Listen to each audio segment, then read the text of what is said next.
अस्सलाम वालेकुम and welcome to Germany for student channel. आज German language course B1 level का लेसन नंबर 16 है और लेसन नंबर 16 के अंदर हम देखेंगे नेबनज़ेट्ज़े मिट बिस। तो लेसन का स्टार्ट करते हैं।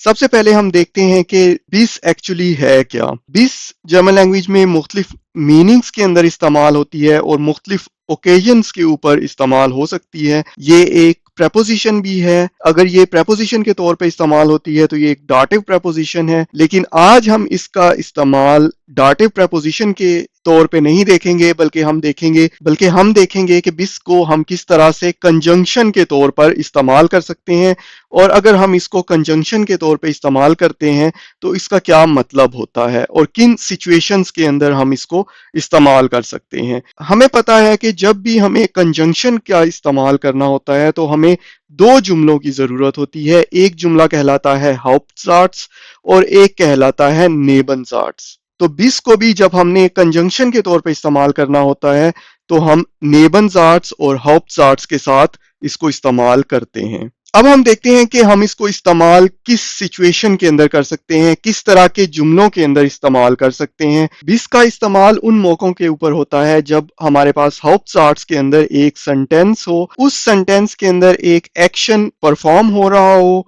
और वो एक्शन ऑन गोइंग हो। हाउप्टज़ाट्स में परफॉर्म होने वाला एक्शन नेबनज़ाट्स में परफॉर्म होने वाले एक्शन से पहले रूनमा हुआ हो। इसको जब हम एग्जाम्पल की मदद से देखेंगे तो ये बहुत इजी आपको लगेगा, बहुत लॉजिकल लगेगा। अभी हम देखते हैं कि नेबनज़ाट्स के अंदर बिस का इस्तेमाल कैसे होगा और उसका हाउप्टज़ाट्स के साथ क्या ताल्लुक होगा। नेबनज़ाट्स इस केस में एक ऐसी मोमेंट को या ऐसी कंडीशन को बयान कर रहा होगा जिस कंडीशन के पूरे होने के ऊपर जो हाउप्टज़ाट्स का इवेंट है या एक्शन है वो खत्म हो रहा हो। तो हाउप्टज़ाट्स में एक ऑन गोइंग एक्शन होगा, नेबनज़ाट्स में हम बिस का इस्तेमाल करते हुए उस कंडीशन को बताएंगे जिस कंडीशन के फुलफिल होने के ऊपर हाउप्टज़ाट्स का इवेंट खत्म हो रहा हो। अगर आपको कुछ मुश्किल लग रहा है तो बिल्कुल भी ऐसा नहीं है। अभी हम एग्जाम्पल देखते हैं तो आपको बिल्कुल चीजें क्लियर हो जाएंगी और उन एग्जाम्पल्स के अंदर इसी थ्योरी को फॉलो करेंगे और चीजें बहुत क्लियर आपके लिए हो जाएंगी। लेकिन उससे पहले हम हाउप्टज़ाट्स का सेंटेंस स्ट्रक्चर और नेबनज़ाट्स का सेंटेंस स्ट्रक्चर देख लेते हैं, या ये देख लेते हैं कि हाउप्टज़ाट्स में कोई कंडीशन तो नहीं है कि कोई सिर्फ सेंटेंसेस माजी में हुए होने चाहिए या प्रेजेंट में भी हो सकते हैं। तो हाउप्टज़ाट्स के अंदर प्रेजेंट टेंस भी आ सकता है, परफेक्ट टेंस भी आ सकता है और पास्ट टेंस भी आ सकता है। पास्ट टेंस को हम जर्मन लैंग्वेज में कहते हैं प्रीटेरिटुम। अगर प्रेजेंट टेंस में हाउप्टज़ाट्स होगा तो प्रेजेंट टेंस का सेंटेंस स्ट्रक्चर इस्तेमाल होगा। अगर हाउप्टज़ाट्स परफेक्ट टेंस में होगा तो परफेक्ट का सेंटेंस स्ट्रक्चर इस्तेमाल होगा। अगर हाउप्टज़ाट्स प्रीटेरिटुम में होगा तो हम प्रीटेरिटुम का सेंटेंस स्ट्रक्चर फॉलो करेंगे। ये सारे सेंटेंस स्ट्रक्चर हम ऑलरेडी कवर कर चुके हैं। नेबनज़ाट्स में हम 20 से नेबनज़ाट्स को स्टार्ट करेंगे, उसके फौरन बाद आएगा सब्जेक्ट, सब्जेक्ट के बाद आएगा ऑब्जेक्ट और ऑब्जेक्ट के बाद आएगा वर्ब। इस वर्ब को हम नेबनज़ाट्स के सब्जेक्ट के लिहाज से कॉन्जुगेट करेंगे। ऐसा भी हो सकता है कि नेबनज़ाट्स में भी परफेक्ट टेंस आए। इस केस में पार्टिसिप्स वाई फॉर्म वर्ब की यूज करेंगे और जो जाइन या हाबन वर्ब होगा उसको हम सब्जेक्ट के लिहाज से कॉन्जुगेट करेंगे। अब आते हैं एग्जाम्पल्स की तरफ। Wir bleiben zu Hause। अब इस केस में जो नेबनज़ाट्स है वो प्रेजेंट में है, हाउप्टज़ाट्स भी प्रेजेंट में है।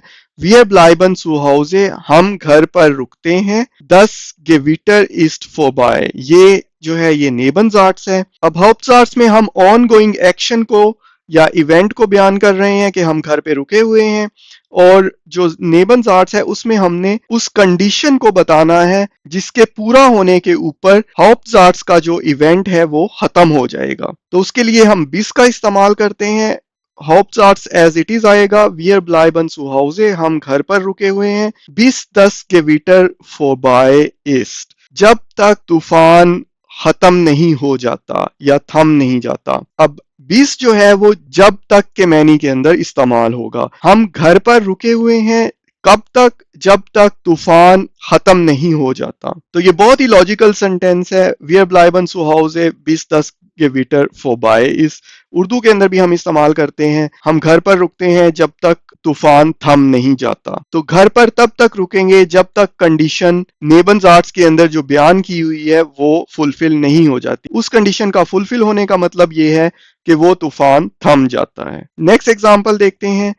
एर वार्टेट अम बानहोफ, वो रेलवे स्टेशन पर इंतजार करता है या कर रहा है। और नेबन्स आर्ट्स है डेर सुग अनकॉम्ड, ट्रेन पहुंचती है। वो रेलवे स्टेशन पर इंतजार करता है।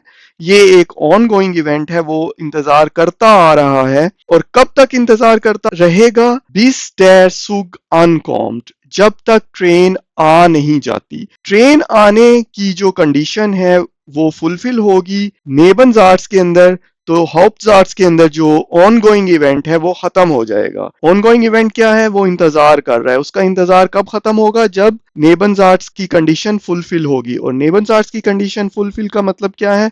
कि ट्रेन आ गई है। नेक्स्ट एग्जांपल है Der Wissenschaftler setzt seine Forschung fort, साइंसदान अपनी तहकीक जारी रखता है या अपनी रिसर्च जारी रखता है। Er hat schlüssige Ergebnisse erzielt, उसने कंक्लूसिव रिजल्ट्स, नताइज हासिल कर लिए हैं। अब यहाँ पे हमारे पास नेबन्स आर्ट्स जो है वो परफेक्ट में है, तो हम परफेक्ट का जो सेंटेंस स्ट्रक्चर है वो यूज करेंगे नेबन्स आर्ट्स के अंदर।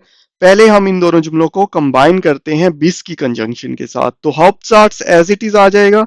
Der Wissenschaftler setzt seine Forschung fort, कब तक वो अपनी रिसर्च जारी रखता है? Bis er schlüssige Ergebnisse erzielt hat, जब तक वो कंक्लूसिव नताइज हासिल नहीं कर लेता। यहाँ पे भी एक ऑन गोइंग इवेंट है हाउप्ट्स आर्ट्स के अंदर कि साइंसदान अपनी रिसर्च जारी किए हुए हैं। और नेबन्स आर्ट्स के अंदर हमने वो कंडीशन बताई है जिस कंडीशन के पूरा होने के ऊपर उसकी रिसर्च खत्म होगी या हाउप्ट्स आर्ट्स का जो इवेंट है वो खत्म होगा। नेक्स्ट एग्जांपल देखते हैं। Ich werde mit der Planung des Events nicht beginnen, मैं इवेंट की प्लानिंग शुरू नहीं करूंगा। Du hast die endgültige Liste der Teilnehmer bereitgestellt, अब यहाँ पे आपने मुझे ये एक चीज बतानी है कि der Planung des Events, यहाँ पे कौन सा जर्मन ग्रामर का कॉन्सेप्ट इस्तेमाल हुआ है। और दूसरा die endgültige Liste der Teilnehmer, यहाँ पे भी एक ग्रामर का कॉन्सेप्ट इस्तेमाल हुआ है। उस ग्रामर के कॉन्सेप्ट को आपने मुझे बताना है कि वो कौन सा कॉन्सेप्ट यहाँ पे इस्तेमाल हुआ है। अब यहाँ पे इन दोनों जुमलों को भी हम बिस की कंजंक्शन का इस्तेमाल करते हुए कंबाइन कर सकते हैं। तो ये हो जाएगा Ich werde mit der Planung des Events nicht beginnen, मैं इवेंट की प्लानिंग उस वक्त तक शुरू नहीं करूंगा।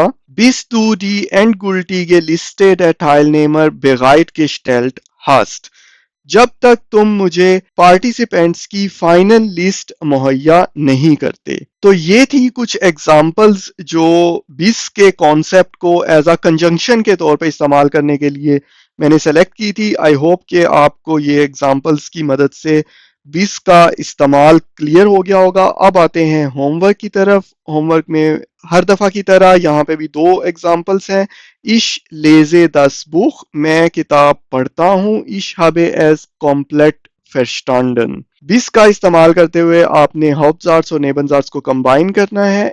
दूसरी एग्जाम्पल है Er geht nicht ins Bett, वो बेड में नहीं जाता। Er hat die Aufgabe erledigt, उसने अपना काम या अपनी टास्क कंप्लीट कर ली है। तो दोनों जुमलों के ऊपर आप बिस की कंजंक्शन अप्लाई कर सकते हैं। अपना आंसर कमेंट में दें और अपना फीडबैक जरूर दें कि आपका B1 लेवल कैसा जा रहा है। फिर मिलेंगे नेक्स्ट वीडियो में नेक्स्ट टॉपिक के साथ। अल्लाह हाफिज।